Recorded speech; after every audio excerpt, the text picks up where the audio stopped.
এবারে metal presence কৃষি সংবাদ সুজলা সুফলা।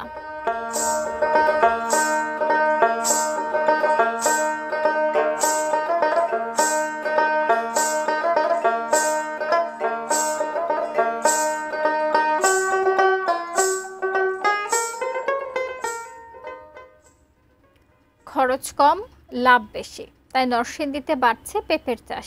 স্থানীয় চাহিদা মিটিয়ে সেসব পেঁপে সরবরাহ হচ্ছে বিভিন্ন জেলায়। আধুনিক পদ্ধতিতে পেঁপে চাষে কৃষকদের সব ধরনের সহযোগিতা দিচ্ছে কৃষি বিভাগ। নরসিংদী প্রতিনিধি সোহাগ মিয়ার তথ্য ছবিতে ডেস্ক রিপোর্ট। নরসিংদীর মাটি পেঁপে চাষের উপযোগী, তাই ফলনও ভালো। শাহী, রাঁচি ও রেড লেডি সহ বিভিন্ন জাতের পেঁপে চাষ হচ্ছে নরসিংদীতে।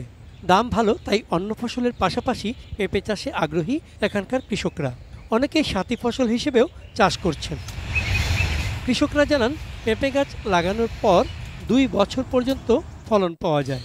নরসিংদী সদর, পলাশ ও শিবপুর সহ জেলার 6 উপজেলাতেই পেঁপের ব্যাপক চাষ হচ্ছে। স্থানীয় চাহিদা মিটিয়ে সেই পেঁপে যাচ্ছে ঢাকা সহ বিভিন্ন অঞ্চলে।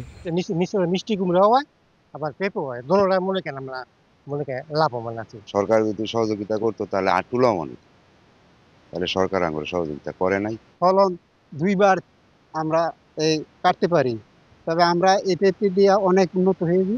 কৃষি বিভাগ বলছে, পেঁপের উৎপাদন বাড়াতে মাঠ পর্যায়ে কৃষকদের পরামর্শ ও সহযোগিতা দেয়া হচ্ছে। তাদেরকে নিরাপদ পেঁপে উৎপাদনে আমরা সহযোগিতা করছি, তাদেরকে প্রশিক্ষণ দিচ্ছি, যে কারণে কিন্তু তারা পেঁপে উৎপাদনে ফলনও বেশি পাচ্ছে এবং বাজার মূল্য বেশি পাচ্ছে। কৃষি বিভাগের তথ্য মতে এবছর জেলায় পেঁপে চাষ হয়েছে 556 হেক্টর জমিতে। চন্দন পাল, ডেস্ক রিপোর্ট, এটিএন নিউজ।